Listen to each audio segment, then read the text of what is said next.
Let's drill down more on this. We'll bring in Chris Plant. He is syndicated radio talk show host, and Leslie Marshall, who is also a syndicated radio talk show host and a Fox News contributor. Clearly, I need my own syndicated radio talk show. But before that, Chris, let me ask you, there is a lot of hypocrisy, as usual, to go around in Washington. All of a sudden, Democrats saying they can't believe this. It's outrageous. Yeah. What do you make of that?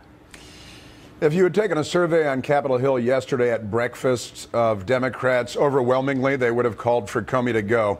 By the time that dinner came around, they had all done a 180, gone completely against it. Now they're rah-rah, and they're trying to walk this high-wire act that they're not for Comey, they're just against the way it's done. Look, the lack of sincerity in this town is epic. I've lived here for about 30 years now, and what Senator Schumer did yesterday was a PhD-level course in insincerity. The lack of integrity, the lack of truthfulness is epic, and then it reaches the news media, I'm sorry to say, where it doesn't get any better. Yeah. It gets worse. Okay. And the hypocrisy, we're going to have to come up with a new word. It's a supercharged level of hypocrisy. One that was, really stunning was Podesta tweet shaming. Yeah. Former director Comey, and then there was a lot more on top of that. Listen to some of the attacks that have gone by in the past few months, and Leslie, I'll ask you to react.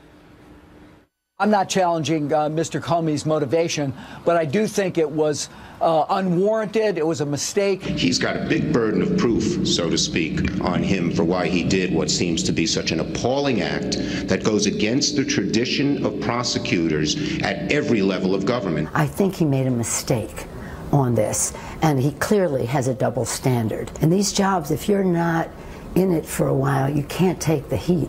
And I think he just couldn't take the heat from the Republicans. Leslie, it didn't sound like they liked him that much from those quotes, but now it sounds like Democrats do. What do you make of that? I don't think Democrats like Comey. Democrats and Republicans across the board in Washington have felt for a while that he should not be leading the FBI. The problem here, Melissa, is not the action. It is the timing of the action and the alleged reason for the action. It almost sounded like the letter, a list of Democratic talking points, if you will. The president has, if we play back sound bites, praised Comey in the past, and you don't, Democrat or Republican, release the head of the FBI when you have an ongoing investigation. It's Nixonian. But Leslie, Leslie, listen, what about the other day when he gets out there and in sworn testimony completely misrepresents mistakes, whatever you want to call it? What happened with Huma Abedin and Anthony Weiner? That's against Democrats. It was the headline in every paper the next day. And then it comes out that that's not the case. I would think as a Democrat, you would want him gone immediately, if not sooner.